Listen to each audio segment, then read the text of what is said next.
Good day, campers. Today's video is on bypassing the OneControl and its Awning interface module. This module right here is kind of a universal interface module that Lippert uses to control various different kinds of devices. In my coach, that's where the awning was.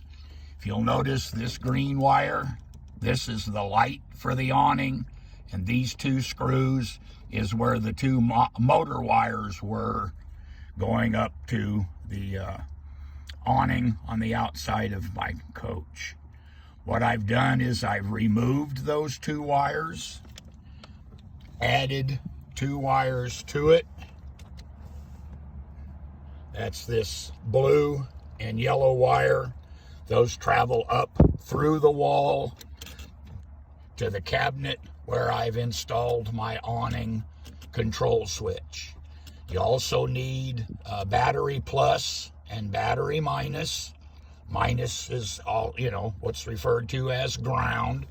I got those from the power on this interface module. Also routed those wires up through the wall to the awning control switch. Right, now through the magic of video, here we are back inside. This switch is specifically made to operate awnings. It's specifically built in such a way to where it can swap plus and minus to the control motor to determine which direction the motor goes. As you can see, these are the four wires that I routed up through the wall. The two wires on the center are the two motor wires. You can see they're blue and yellow. The other two are battery plus and battery minus.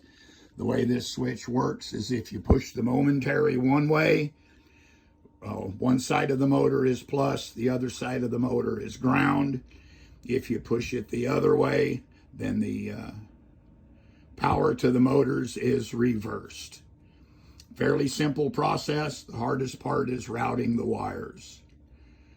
Hopefully this helps you when you need to do yours.